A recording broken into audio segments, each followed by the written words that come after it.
Karena rasa dendamnya kepada sang raja, Daji akhirnya menggunakan cincin tersebut dan terikatlah kontrak antara dirinya dengan Zuci. Seketika cuaca berubah menjadi gelap dibarengi dengan badai angin yang membuat semua orang di sana tak bisa melihat apa-apa.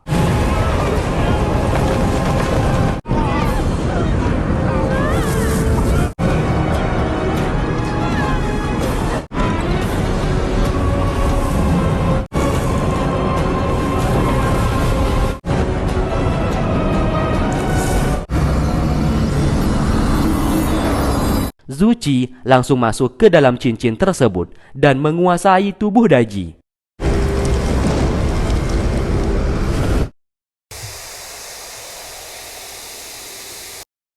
Zuci langsung menghipnotis pikiran sang raja dan menjadi suka kepada Daji. Alhasil, sang raja tidak jadi membunuhnya dan justru memerintahkan semua pasukan untuk membawa Daji kembali ke istana.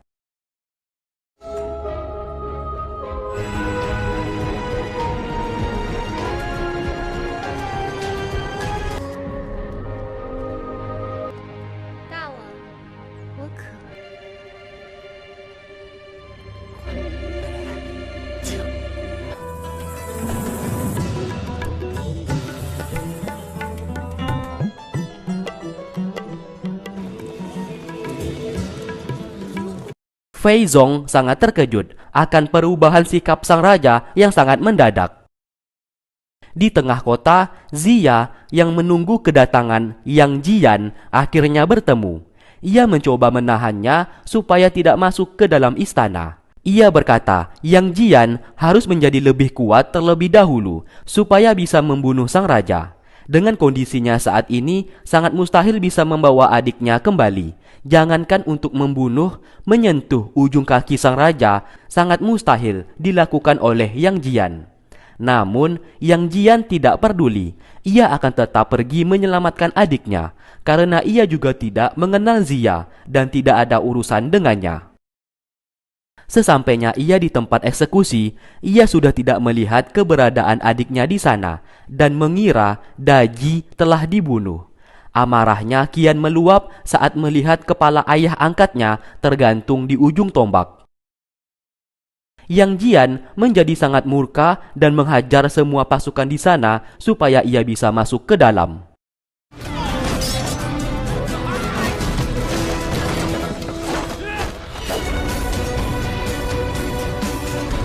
Tidak main-main, ia pun berhadapan dengan ribuan pasukan kerajaan dan menghadapinya seorang diri.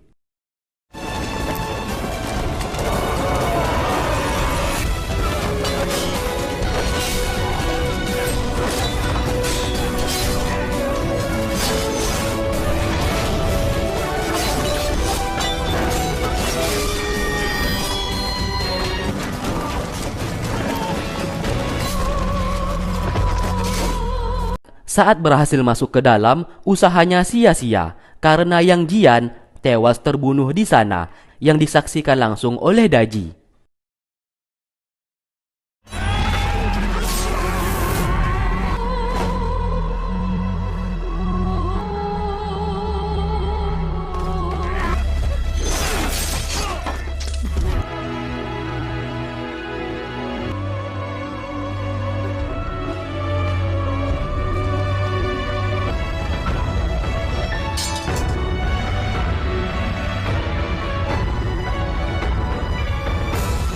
Namun tiba-tiba ia kembali ke hadapan Ziya yang ternyata semuanya tadi merupakan cuplikan masa depan apabila Yang Jian masih memaksa masuk ke dalam istana dan hasilnya ia akan tewas terbunuh dan mati sia-sia. Apabila Yang Jian mau bersabar, Ziya akan menjadikannya sebagai murid karena di tubuh Yang Jian terdapat kekuatan mata gelap surgawi yang sangat kuat. Ia akan membantunya untuk mengaktifkan kekuatan tersebut supaya kelak Yang Jian bisa menjadi kuat dan bisa membunuh sang raja untuk menyelamatkan adiknya. Dan ia pun berkata kalau Daji saat ini masih hidup dan belumlah mati.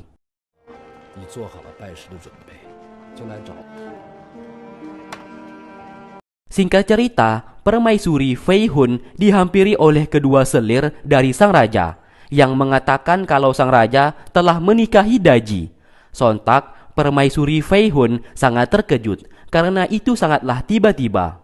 Permaisuri Fei Hun sangat mencurigai kalau saat ini ada yang aneh terjadi. Kenapa sang raja tiba-tiba tidak jadi membunuh Daji dan justru menikahinya? Sedangkan Daji saat ini mulai dimandikan kembang dan akan melayani birahi sang raja.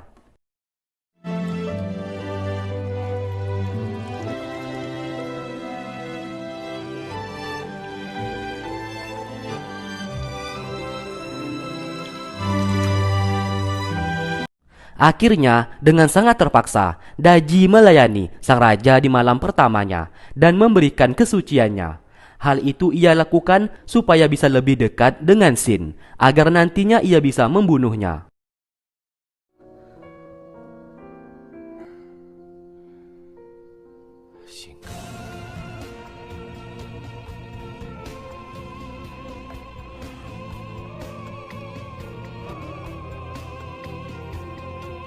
Di lain sisi, Yang Jian menghampiri rumah Ziya. Di sini ia sudah mulai frustasi dan tidak tahu harus berbuat apa lagi. Ia pun berkata mau menjadi muridnya, asalkan Ziya membantunya menjadi lebih kuat agar bisa membunuh sang raja dalam membalaskan kematian kedua orang tua angkatnya dan menyelamatkan adiknya. Ziya memintanya untuk tetap tenang dan ia juga memperbolehkan Yang Jian tinggal di rumahnya.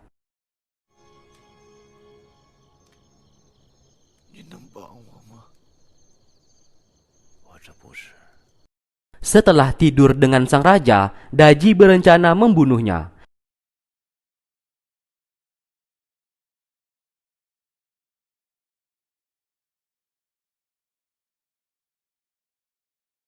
Namun sesaat ia tidak jadi melakukan hal itu. Ia tak mau Xin mati begitu saja. Ia pun berencana membuat Xin jauh lebih menderita dan mati secara perlahan. Xin lalu terbangun dan langsung merebut pisau tersebut. Ia pun mengira Daji hendak membunuhnya. Namun sesaat, Zuci langsung masuk ke tubuh Daji dan mengambil alih tubuhnya. Zuci juga menghipnotis pikiran Xin. Di sana, Daji berkata kalau ia ingin bunuh diri karena yang ia tahu, Xin selalu membunuh pelayan yang telah ia tiduri. Xin menjawab kalau ia tak mungkin melakukan hal tersebut karena ia sangat mencintai Daji dan bukan seorang pelayan, melainkan selir miliknya. Hipnotis yang dilakukan oleh Zuci telah berhasil mencuci otak Xin. Namun siapa sangka Zuci yang berada di tubuh Daji melakukan tindakannya sendiri dengan menusuk tubuhnya dengan pisau tersebut supaya mendapatkan kepercayaan dari Xin kalau ia tak mungkin mengkhianati sang raja. Di luar, pelayan yang sudah terbiasa mengurusi wanita yang dibunuh oleh sang raja sudah bersiap. Namun mereka terkejut karena mendengarkan sang raja yang menangis akibat Daji yang menusuk dirinya sendiri.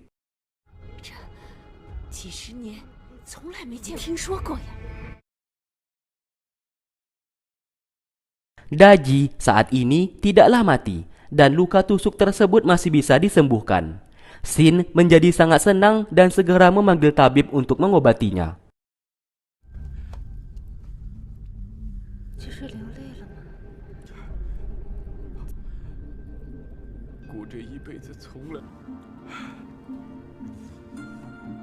Setelah kejadian itu, Daji sangat marah kepada Zuci dan melarangnya untuk memasuki tubuhnya lagi. Ia tak ingin Zuci membantunya, karena balas dendam ini akan ia selesaikan sendiri tanpa harus bantuannya.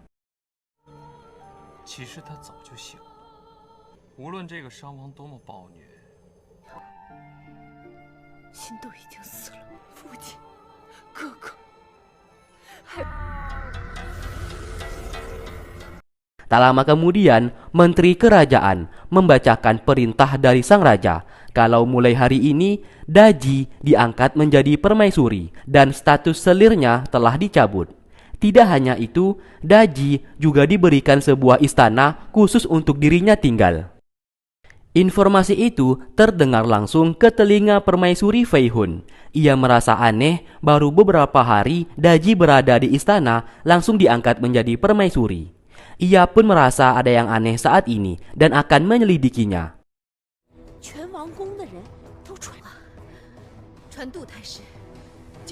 Lalu dari kejauhan, kedua selir raja yang bernama Selir Huang dan Selir Yang melihat ke arah Daji dan merasa kesal. Mereka yang sudah menjadi selir sang raja tidak pernah mendapatkan perlakuan spesial seperti itu. Dari arah belakang, seorang menteri kerajaan yang bernama Du melihat bunga-bunga di sana menjadi mati. Tidak hanya itu, bunga di sana juga berlumuran darah, yang dimana baru saja Daji melewati bunga-bunga tersebut.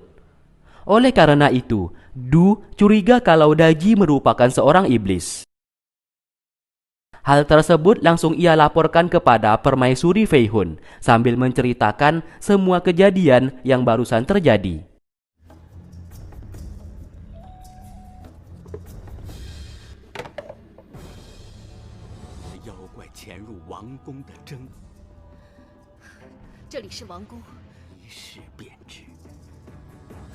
Di lain sisi, Ziya menyuruh Yang Jian untuk mencari Wuji karena ia mau memiliki 2 orang murid. Tidak hanya itu, apabila Yang Jian memiliki partner, maka ia bisa jauh lebih kuat dalam membunuh sang raja.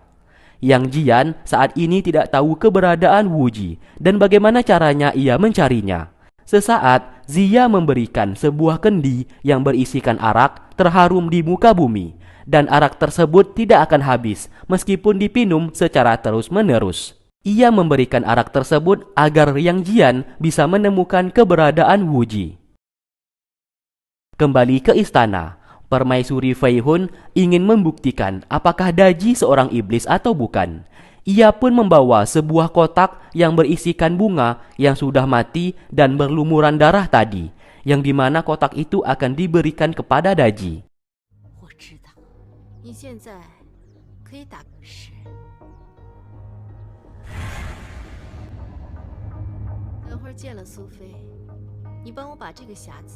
Saat bertemu, kotak itu pun langsung diberikan dan terlihat Daji sangat ragu untuk mengambilnya.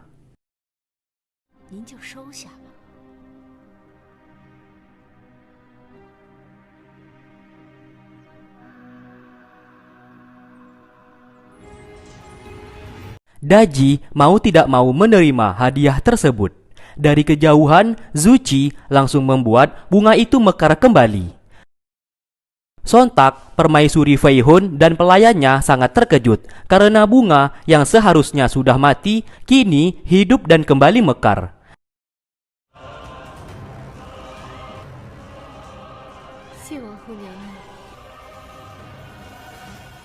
Hal tersebut langsung diinformasikan oleh permaisuri Fei Hun kepada Tuan Du.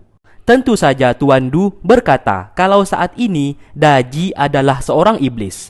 Ataupun kalau bukan seorang iblis, Daji memiliki teman iblis yang membantunya. Oleh karena itu, Tuan Du memberikan sebuah pisau belati yang terbuat dari kayu, yang dimana pisau belati tersebut dimiliki oleh seorang dewa. Saat 800 tahun yang lalu, senjata para dewa terjatuh ke bumi, dan itu salah satunya.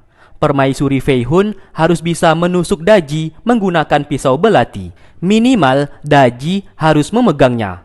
Kalau Fei Hun tidak berani untuk menusuknya, supaya mereka bisa membuktikan kepada sang raja kalau Daji merupakan seorang iblis.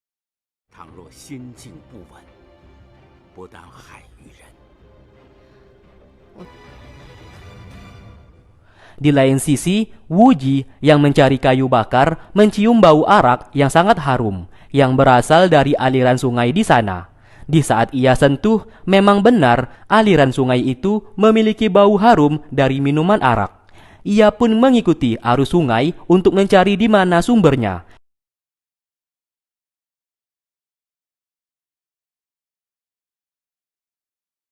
Yang ternyata itu ulahnya Yang Jian. dengan menuangkan arak di kendi miliknya ke sungai supaya bisa menemukan keberadaan Wuji, yang dimana hal tersebut disuruh oleh Ziya apabila Yang Jian mau menemukan keberadaannya.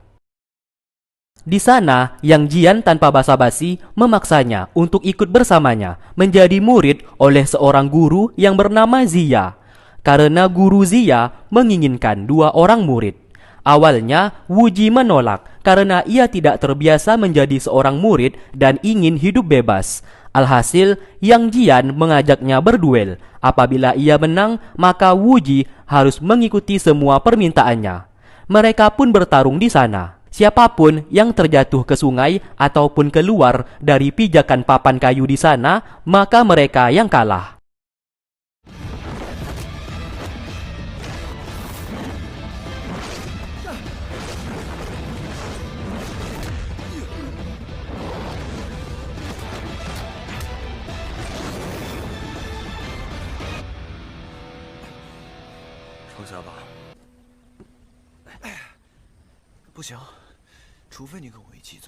Namun sayang, Yang Jian harus kalah dalam duel tersebut, dan sesaat ia hampir saja terjatuh ke sungai.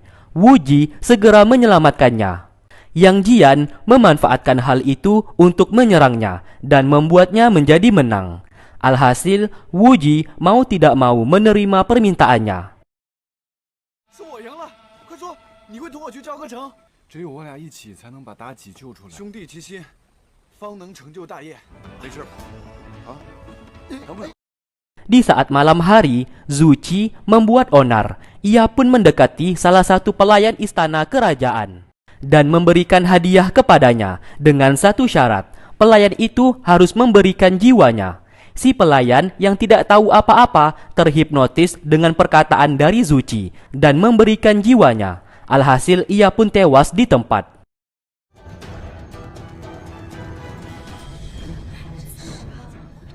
Tak lama setelah itu, para pelayan melihat jasad si pelayan yang sudah membujur kaku, namun anehnya jasad tersebut meninggal dalam kondisi tersenyum. Daji yang kebetulan melintas langsung melihat jasad si pelayan dan menyadari semuanya ini ulah dari Zuchi.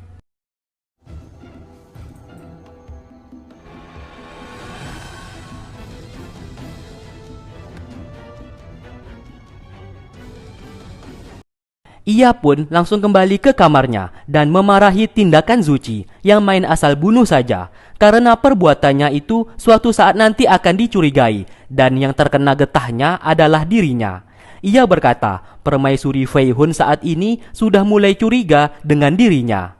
Zuchi tidak peduli karena ia membutuhkan jiwa manusia untuk ia makan. Zuchi meminta Daji untuk tetap tenang karena urusan ini akan ia selesaikan sendiri. Daji yang muak mencoba melepaskan cincin tersebut, namun ia tidak bisa.